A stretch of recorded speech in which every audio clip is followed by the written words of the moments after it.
Welcome to Explore Analytics. Today we're going to talk about how you can use aging reports on things that you might not have considered using aging reports for. Aging reports are very commonly used in the incident management, so this is an example of an age of active incidents. And you can see that with Explore Analytics, it's easy to just select group into bins and then create some buckets that combine your bins together that shows these incidents by the number of days that they've been open. So this is a real-time aging report that's showing you how old the currently active incidents are.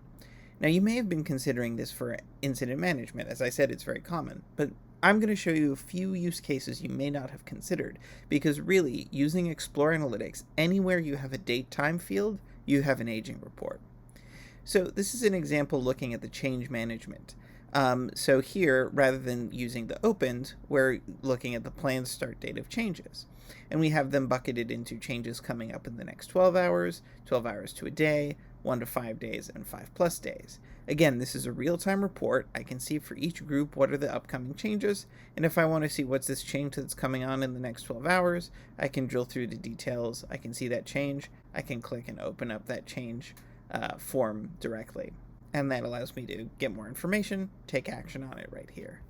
So you can see that you can use this aging report for, really anywhere where you want to understand what's coming up, not just things that are in the past, but also what's coming up in the future. Another related example is in the asset management field. For example, the time remaining on contracts. This is showing, by the approver of the contract, how many asset contracts do you have expiring more than 30 days out, 15 to 30 days, or within 15 days. So I need to speak with Beth about taking action on this contract that's going to expire within 15 days.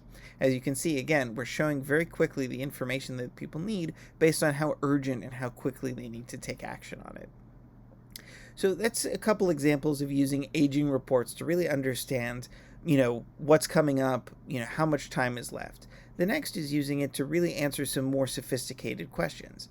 This is the average cases handled by a technician by tenure per week. So this could be how many incidents are your service desk folks closing, or how many HR cases are HR service folks closing. But we're grouping it together based on the length of time that person has been working with the company. And this is actually a mashup. We're bringing together two different tables. One is the tickets grouped by the technician, and the other is the technicians grouped by their tenure, so we can see how many of them there are. So again, if I look at this report, we have 76 technicians who've been here less than 2 years, and they actually have a lot of caseloads assigned to them, whereas some of our more experienced technicians are actually seeing lower caseloads. So that might be because they're in more senior positions, they're taking on more complex cases, but this is useful information and it answers some interesting questions for us. So you can think about where would it be useful to kind of group together people based on how long they've been in the company, things like that. Another example of really kind of piecing things together is this time to deliver service requests by items. So you can see here that this report is showing the average delivery time, the average time to approve, the average post-approval time. On the surface, this may not look to you like it's an aging report, but it's actually using our aging calculations. So this is showing the times that it was opened on average, how long ago it was created, and then on average how long ago it was closed.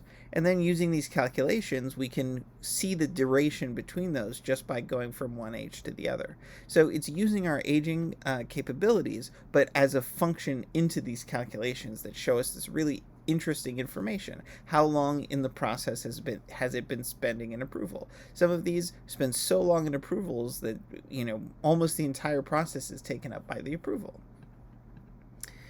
And then lastly, you can really take a look at these aging reports to understand the nature of the data itself. So here, we're using the aging capabilities on the updated and certified dates on CMDB items. So again, this is giving me a great snapshot, this time using our scorecard technology, where at a glance I can see how long has it been since we've been updating our CIs, how long has it been since they've been certified. This is telling me that we are very slow in re-examining our CMDB, and I'm going to want to improve this. I'm going to want to make sure that this is something that we're taking action on. Thanks for joining us. As you can see, this is just barely scratching the surface. You can think about aging reports as an arrow in your quiver when you're out there trying to conquer all the different use cases that are out there for reporting. So good luck, and I hope you find some great new ways to apply aging reports in your organization today.